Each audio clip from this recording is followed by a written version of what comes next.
Okay. First, adding square root, and they're also called what? You guys know? Radical terms. Okay?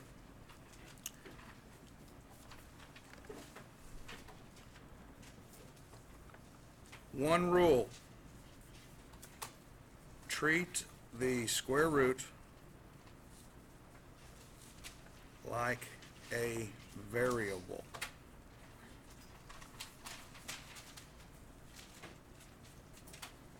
They have to be exactly alike to be like terms. Second rule, before combining like terms,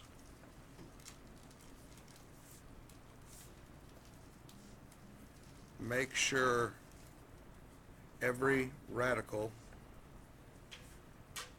is simplified.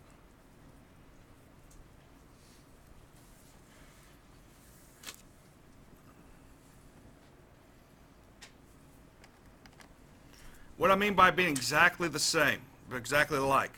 Square root of 2 term is not a like term with a square root of 3 term.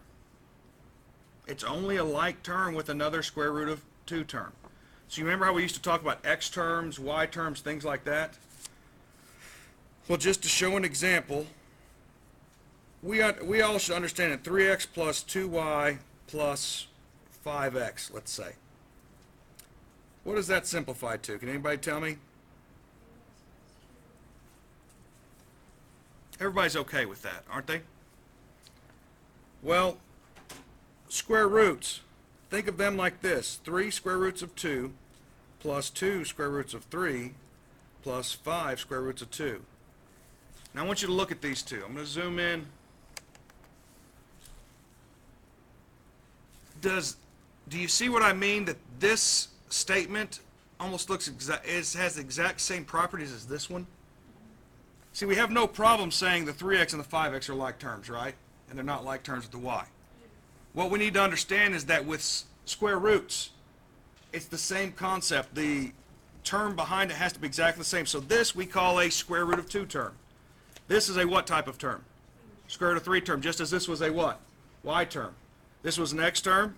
This is a square root of 2 term, square root of 3 term. This is another what? Square root of 2 terms. So these are what? Like terms. This is not. So your answer would be what? 8 square roots of what? 2 plus 2 square roots of 3. Now notice, what did I not do with these numbers? The inside the square root, I didn't add them. Okay, all I'm saying is that I have 3 square roots of 2 over here, 5 square roots of 2 over here, so now I have a total of what? 8 square roots of 2. Does everybody understand that? You're counting, terms mean you're counting the number you have of that. 3x's means, okay, I've got 3x's over here, I've got 5x's over here, now I've got a total of 8x's. And I still only have what? 2 y's. We have to be able to differentiate that. The other thing is they have to be simplified.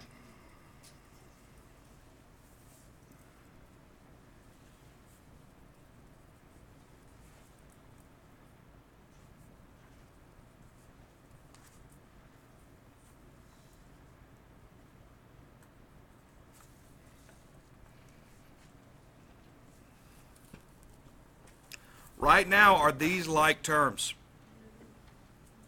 No, they are not.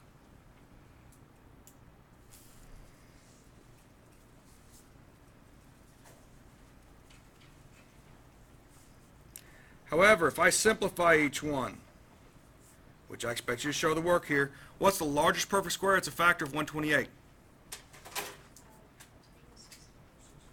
Square root of 64 times square root of 2. Plus, and I expect to see this here. This, what's a large perfect square? It's a factor of 45. Square root of 9 times square root of what? 5. plus, what is the largest perfect square that's a factor of 72? 36 times square root of 2. Everybody stop writing and just watch me do this, and then you can write it down, and I promise I will take a screenshot and put this on Canvas as well. Okay? Right here, what's the square root of 64? 8. So this becomes 8 square roots of 2 plus what? What is this? 3 square roots of 5. And this becomes what? Plus what? 6. Square roots of 2. Now, are each one of these radicals simplified? The large perfect square, it's a factor of them is 1. Now I can see what like terms. And do I have some like terms now? I mean, they look nothing like having like terms up here, did they? Kind of cool. Once you simplify them out, they actually are some like terms. So the correct way to write this is how many square roots of 2 do I have? I have 14 square roots of 2 plus what? 3 square roots of what? Okay?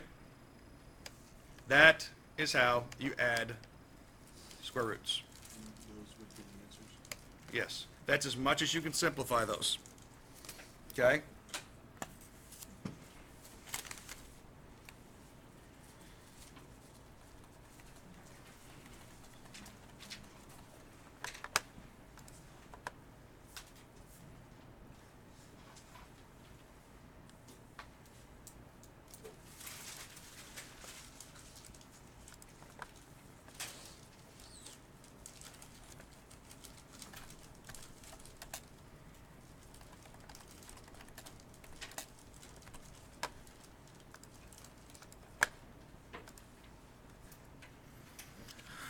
Okay, now, we've done adding square roots. Now we're going to talk about multiplying square radicals.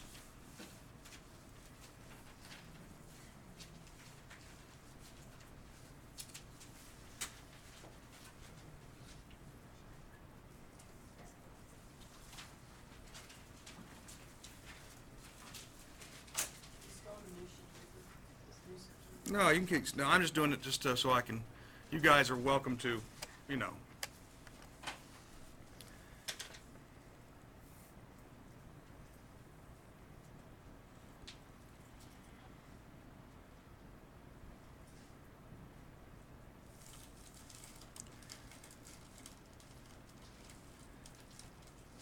Numbers outside the radical can only multiply with other numbers outside the radical.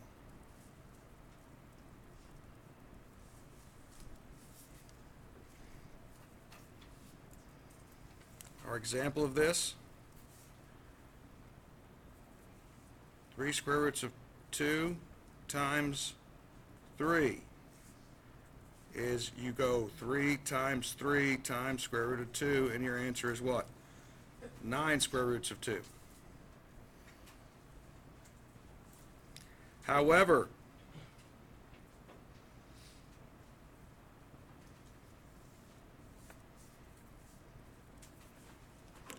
square root of 5 times 3, let's say. That is a number what? Outside the radical, is it not? It cannot play with a number inside the radical. That just becomes 3 times radical 5, which is just what? 3 radical 5.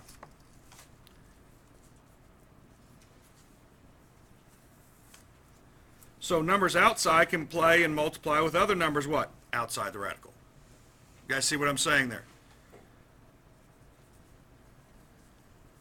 Numbers inside the radical, what do you think I'm going to say here? Can multiply with other numbers. What do you think is going to happen here? It's a key part. Inside the radical.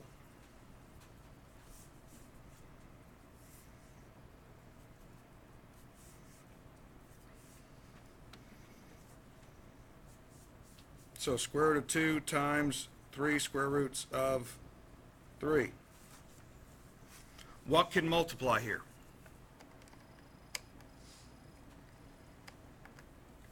I'm going to screenshot this and put it on so you guys can catch up and look at this too. Answer my question right quick. I'm multiplying these two things. What can play and what can't? What can the square root of 2 and the square root of 3 not play with? That 3 on the outside, right? This becomes basically 3 times, this is square root of 2 times 3. You can combine them both under the same radical. So this becomes 3 radical what? 6.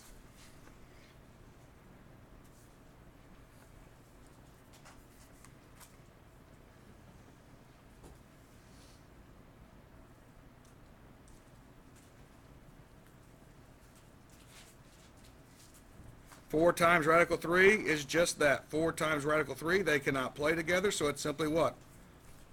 4 radical 3. That's how multiplying works. It's simple. If they're both outside, can you multiply them, the numbers? Yes. If one outside's one inside, can you multiply them? No. If both are inside, can you multiply the 2 inside? Yes, and put them under 1. That's simple. They have to be the same type to play together. Same way with division, actually. Any questions on that? Okay. Let me zoom out here. Or I guess that's, I don't need to. I'm trying to,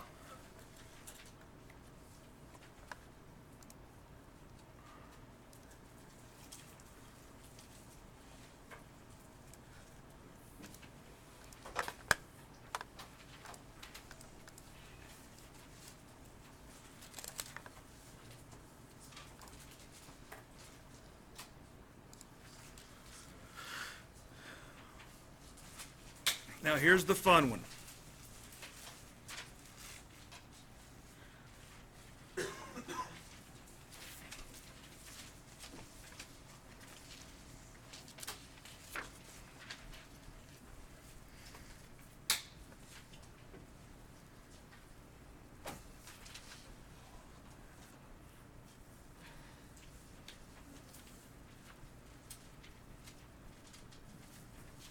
Dividing square roots.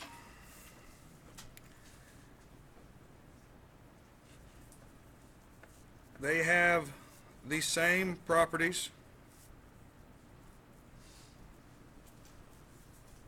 as multiplication,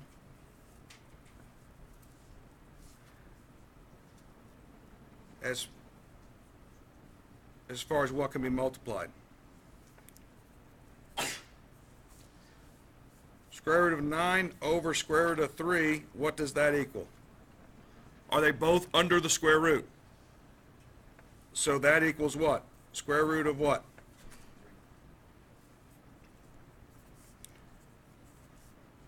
However, square root of 9 over 3, can those two play together? Why? Because one's under the square root, one what? That's simply just square root of 9 over what? There's nothing you can do to that. You guys see the difference? Okay?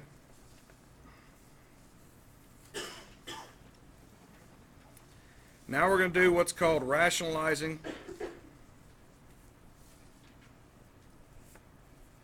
the denominator.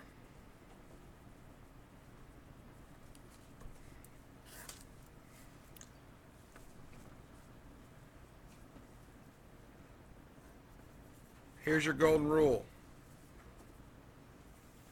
For something, I don't care what it is, to be simplified,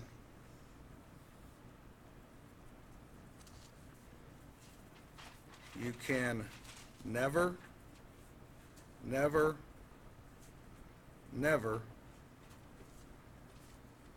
have a radical,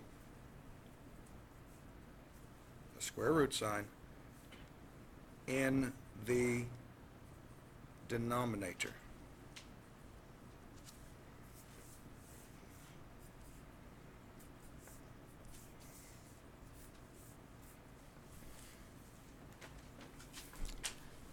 It's not a very good end right there.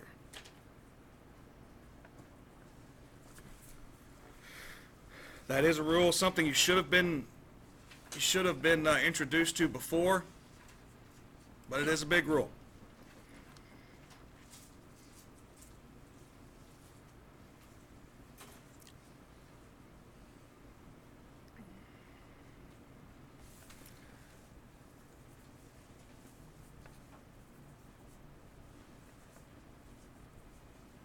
To get rid of a radical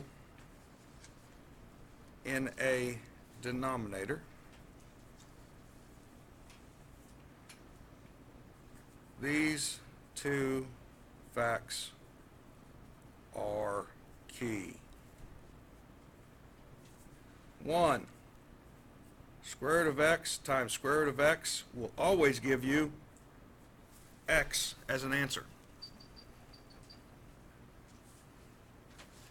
What do you think the significance is there? Had a radical, now I what? Okay, had a radical over here, then what happened as my result? Come on, guys. Had a radical, then what would I equal something what?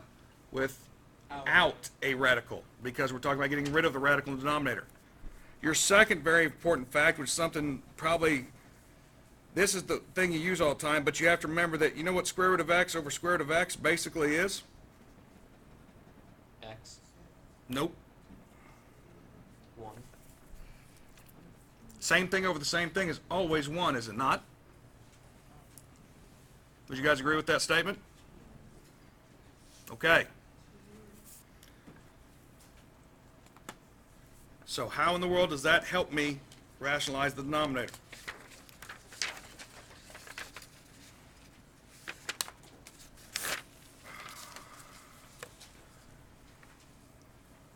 Let's start with some examples here.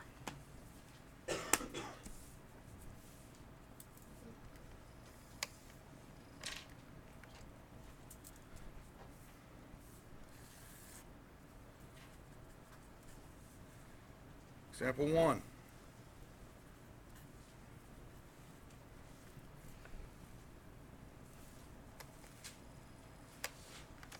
Three over square root of 3. Everything about this is simplified, except for what? This is where I want everybody's pencils down. Like I said, I will screenshot this and put it on canvas. This is simplified in every way. I can't divide the 3 and the 3, can I?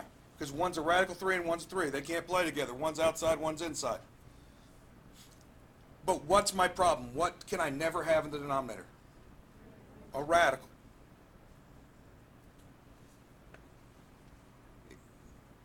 Zero. Hey, I'm not going to let you go tomorrow if you're working on another assignment. I didn't bring you in here so you could work on that while we talked about this. Put the book up. You don't need the book right now. Okay. What am I going to do here? I don't want there to be a square root in the bottom anymore, right? It can't be a radical. And so what could I multiply this by to where on the bottom there would not be a radical? Look up at the 2 key points I gave you. This is basically the square root of the same thing times square root of the same thing always gives you what? That same thing, eyes up here, eyes on the board, without the radical sign, correct? So what could I multiply square root of 3 times that would make the radical go away and I just have 3? That makes sense, doesn't it? Now here's the deal though. If all I do is that, I have changed this and it's not equivalent. What's the only number I can multiply something by and keep it exactly the same? 1. But guess what? If I multiply the top by square root of 3, the same thing, am I basically multiplying by 1? I am, aren't I? This is called multiplying by 1 in concealed form. It's still a 1, but it's just kind of a 1 that helps you. Does that make sense? Because it's square root of 3 times square root of 3 is 3. Well, what is 3 times square root of 3? Can these two play? No, because they're one's outside, one's inside. So the 3 square roots of 3. Now, here's another thing, guys. Just because the fraction was reduced before you rationalize the number does not mean it will afterwards. What happens here? Can these two play? They're both outside, aren't they?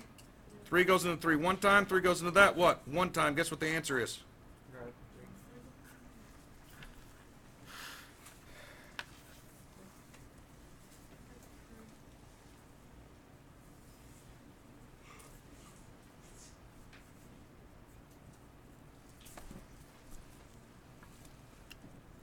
Don't let something like this fool you.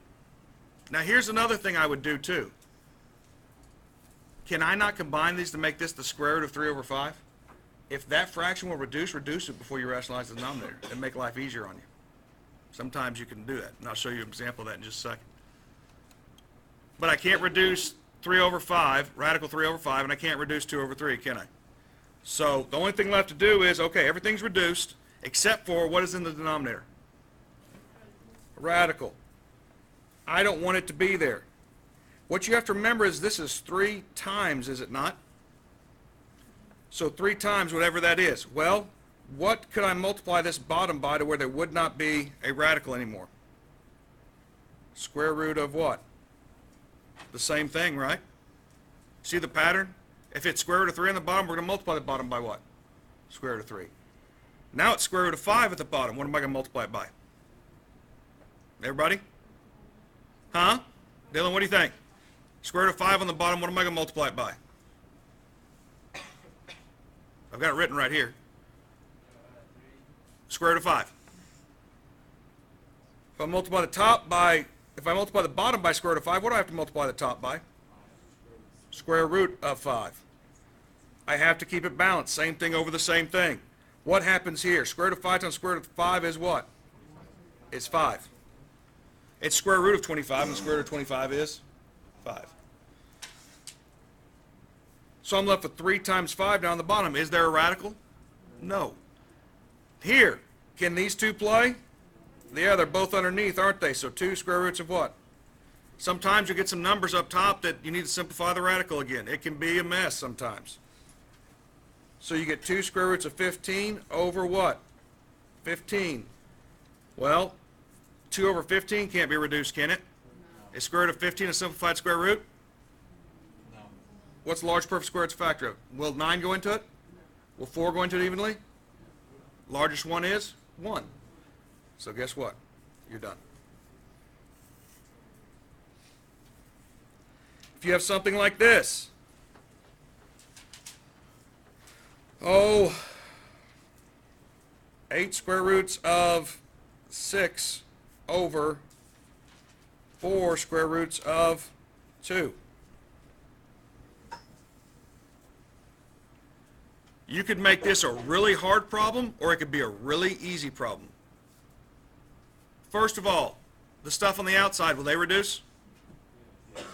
4 goes into 4 what? 4 goes into that what? So that's made it pretty easy. I'm left with 2, right? Over. What about here? Are these both under the square root? Can they play together? So this is basically square root of 6 over 2, is it not? So 2 goes into square root of 2 goes into square root of 2 one time, and it goes into here square root of what?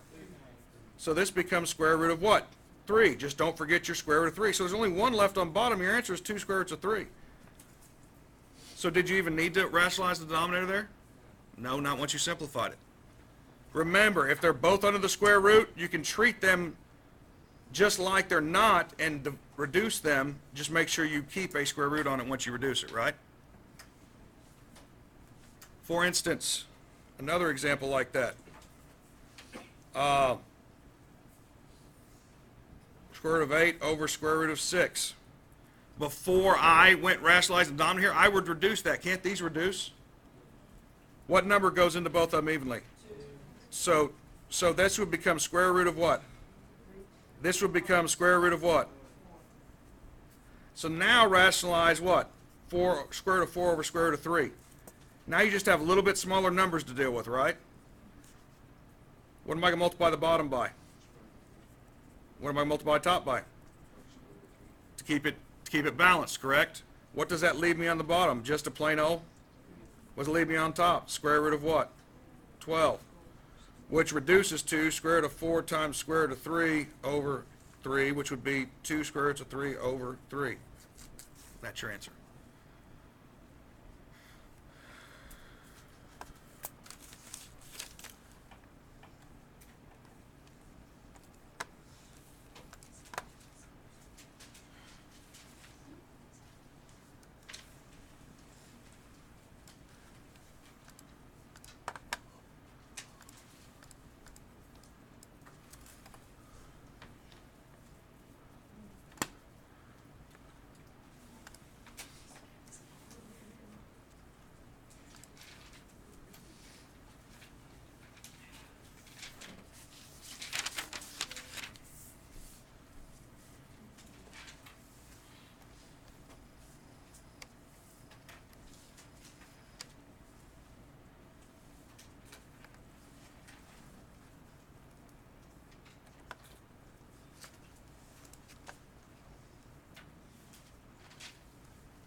Okay, let's get to work on those worksheets. We'll do some examples from the worksheet tomorrow. So if you don't get one, skip it and say, okay, I'd like him to do that on the board the first day of tomorrow. Okay?